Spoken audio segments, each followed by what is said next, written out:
wanted to talk about, is Canada strong and free? That was the title of a particular conference that was held in Ottawa last week.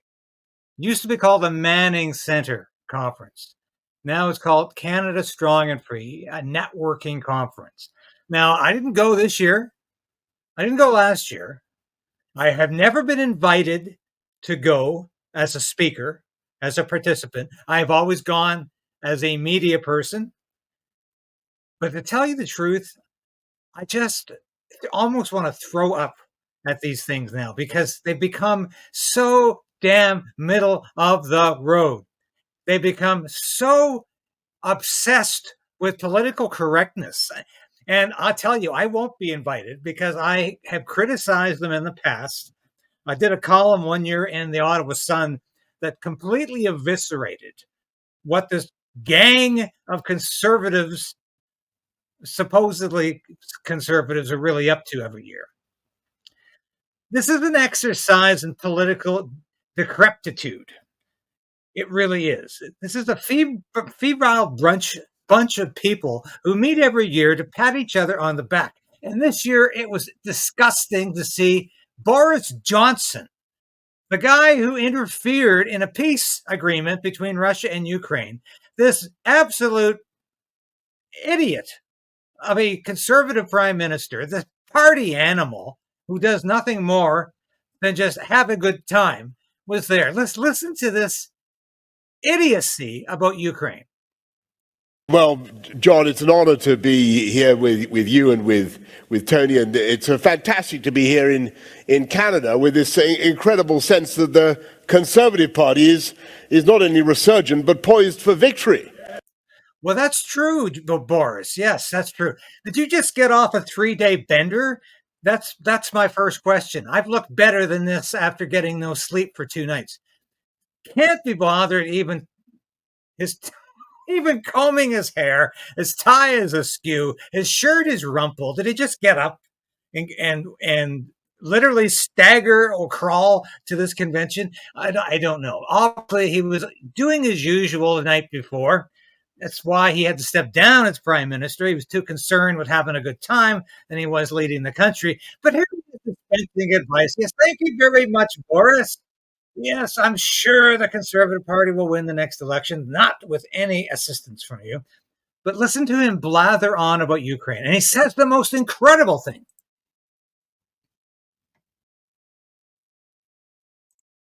That's right. And that, I mean, I'm just going by what the polls are saying, right? I'm not saying anything controversial here. It would far be it from me to come and intrude into domestic politics of a friendly country. But I observe that, and wouldn't it be wonderful if this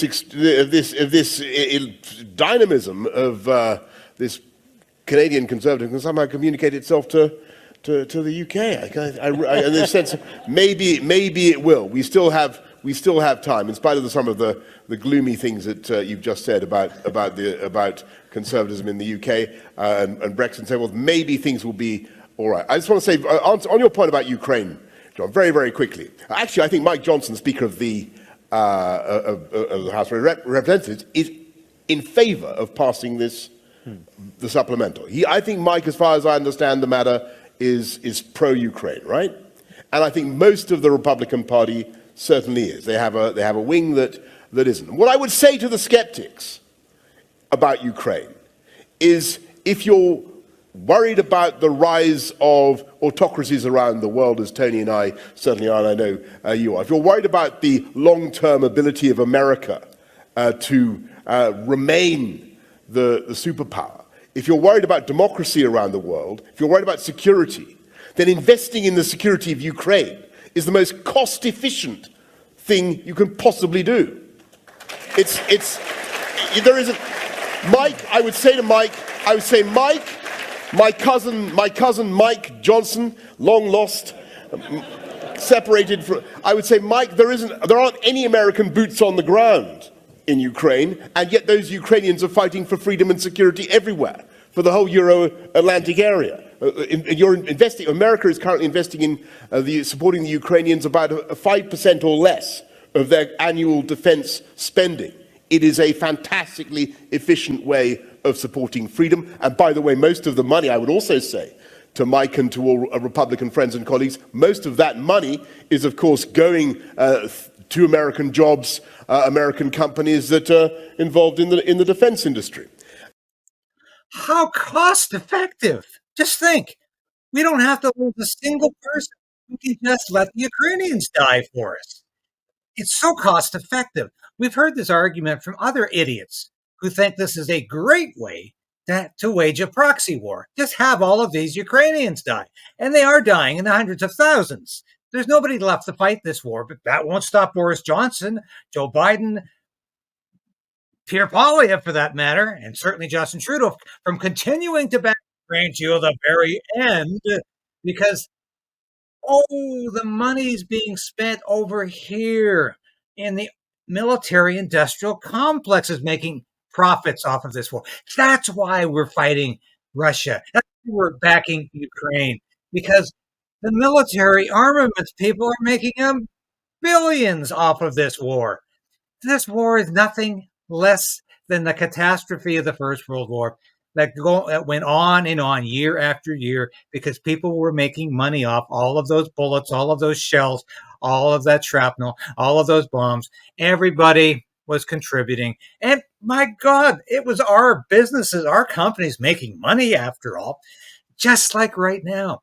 The people who argue that this is a cost-effective way to preserve liberty obviously know nothing. The money is going into the black hole of Kiev where it's disappearing into Swiss bank accounts and into the pockets of corrupt politicians and oligarchs. That's what this war is all about. It's not about defending democracy. It's got nothing to do with that. Absolutely nothing. Ukraine isn't even a democracy. They're not even having an election right now when they're supposed to be having an election. They've canceled the election. It's not a democracy. It's a waste of billions of dollars. We need to end the war before it becomes a nuclear conflict, and could do so any day. But that's the kind of idiocy the Stand on Guard conference featured. While he was in Ottawa, Johnson met with his good buddy, Environment and Climate Change Minister Stephen Guilbeault. Now, most conservatives know that Guilbeault is a socialist and perhaps even a Marxist. But Johnson said he was doing fantastic. From Toronto. That's Yeah. right. Nice to see you all. Nice to see you. Thank you for Minister. your words. No, thank you. You were great. You guys are fantastic. Come on, you keep going. I was with Zach 2 weeks ago in London. Excellent. Lovely to see you again. Welcome to I like Canada. What's that? For cancer research. Take care. Hello, Mr. Guilbeault. Can I get a comment? I'm a liberal and a proud socialist, Mr. Speaker. But there was a moment of hope. I want you to listen to this. This would have been unimaginable 8 years ago. Unimaginable. It would have been unimaginable 8 years ago, before Justin Trudeau, to think that not only would he pass a law to control what you can see and say on the internet, but he would then put forward another law which could put you under house arrest or a peace bond under suspicion of something unacceptable, you might say, in the future. You know, this guy, if he had read 1984, he would have thought it was an instruction manual and not a warning.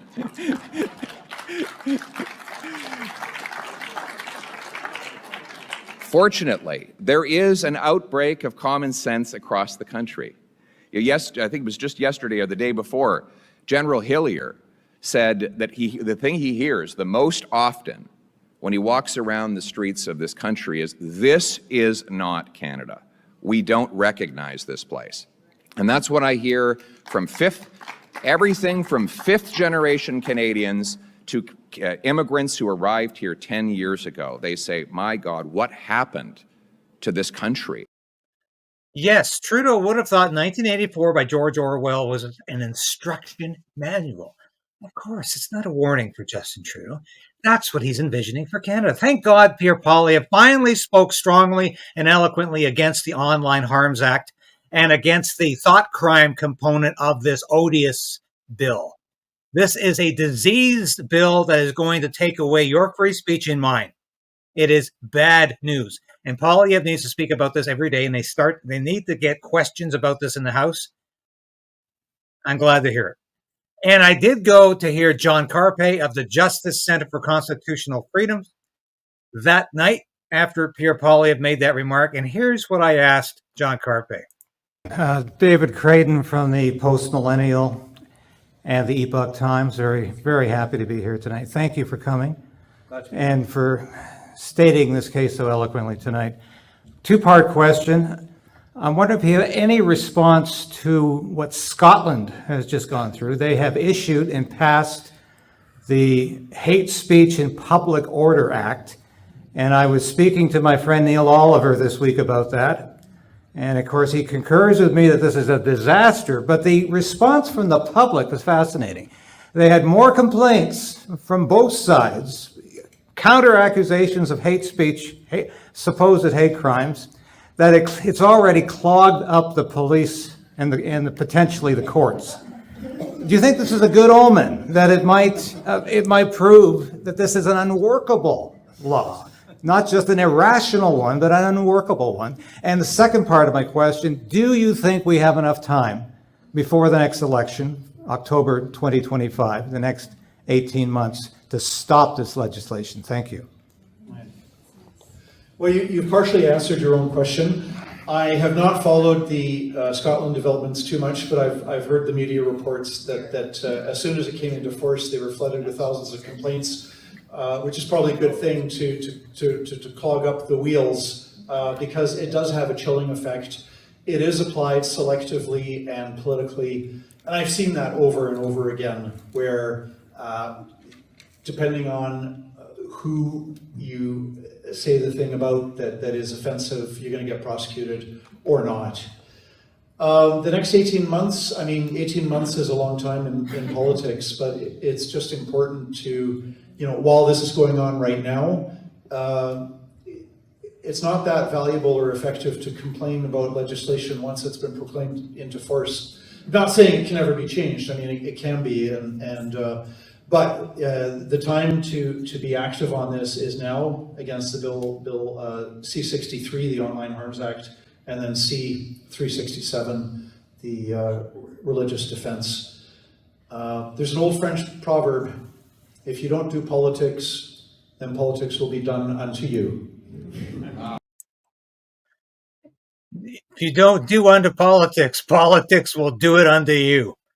Very sage advice from Mr. Carpe. I will be speaking to Mr. Carpe again tomorrow in an interview, probably be just before the budget. And of course, that's the big news. Tomorrow is the federal budget, and we'll be going to question period in mere moments, I assure you. But what do you think is going to happen in tomorrow's budget? Massive spending by these liberals in order to hang on, or attempt to hang on, to power. That's what this budget will be all about. Maintaining power for Justin Trudeau, Chrystia Freeland, and this gang of thieves. Now, I'm going to go to question period now. No, I've got a few minutes left. That's what this budget's going to be about. And if we don't fight back against Trudeau's bribery and Trudeau's naked attempts to rob us of our free speech and our liberty, this country will not be strong and free. And that's why I asked the question, is Canada strong and free? Why are these people calling their conference Canada strong and free?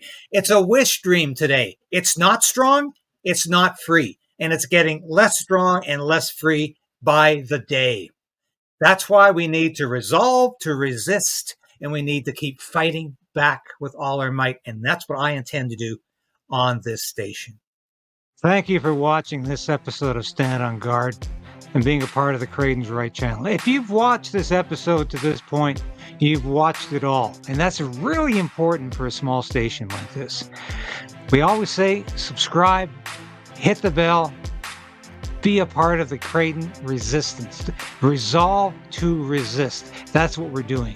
And if you become a subscriber, if you're a supporter of this station or a member through Substack, through YouTube, and now you can be a local as well. That's so important to us because I couldn't do this without you. I made a decision to become an independent journalist about a year ago because I wanted to bring all of my experience in the military, in journalism, to you. I don't promise anything I can't deliver. I don't offer clickbait. I offer truth. The truth is out there, and it's my job to bring that truth to light and to you. Thanks for being a part of the KRAYDEN'S Right Resistance, and we'll see you again soon. So we are in a very precarious position in this country. We need a political change, but we also need to resolve to resist